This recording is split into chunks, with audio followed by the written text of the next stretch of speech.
Tole makaba kanilma kanafura kulkullu sadawa katoko amen matiwan fayyisa addunyaa akkam bultanii akkam jirtu akkam yoo nageessan waaqayyo guyyaa har'aatiin hunda keenya kan nu ga'ee kan nu eebbise galanni isaaf haa ta'u keessumaa immoo haadholiin guyyaa haadholii baga geessan mee harka walitti dhaati guyyaa kanaan kan nu ga'e waaqa galateeffannu waaqaaf galanni haa ta'u ijoolleen keessa waan isinii qopheessantu jira amma gara ijoolleetti deemna ijoolleen itti fufuu biyya jirru fakkaatanii aadaa biyya namaa kabajanii jiraachuun baay'ee barbaachisaadha akka biyya kanaatti immoo haadholiidhaafis abbooliidhaafis guyyaa kennanii waliin kabaju kanumaan maatiiwwan ijoolleen keessan burqanii isinirraa dhalatanii kuno arra aada ko galata ke isini jechuudha fi isini jiru kanuma fi abaaboo kana ijoollee keenyarraa kenna isaanii fudhanna isaan booda jara wajjin immoo dhaabbannee waaqayyoon galateeffanna jechuudha waaqaaf galanni haa ta'u galata waaqayyoo galata waaqayyoo galata waaqayyo galata waaqayyo eye kayo nano gae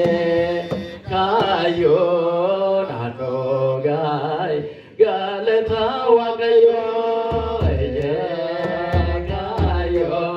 nano gae kayo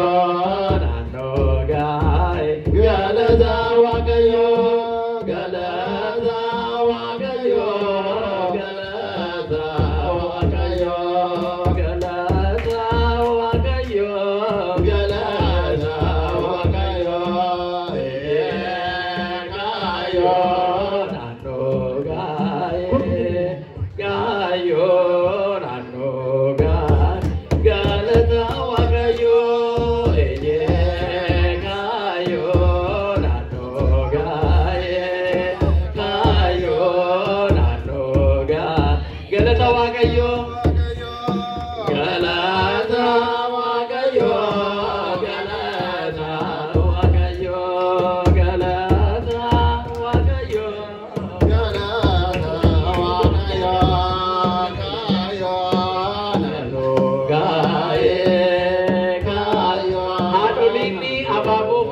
gara kana gotta ijoollee keessanii hojii waaqa galateeffattu gara na gotta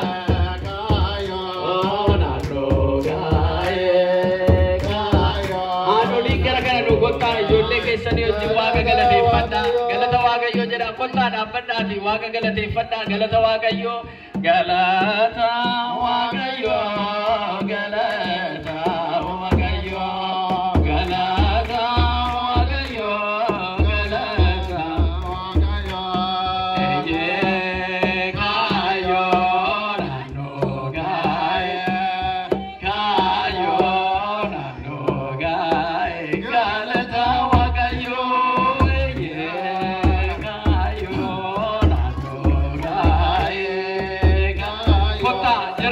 fudhatan hundumti keessan haadholiin gottaati waaqa galateeffadhaa guyyaa kana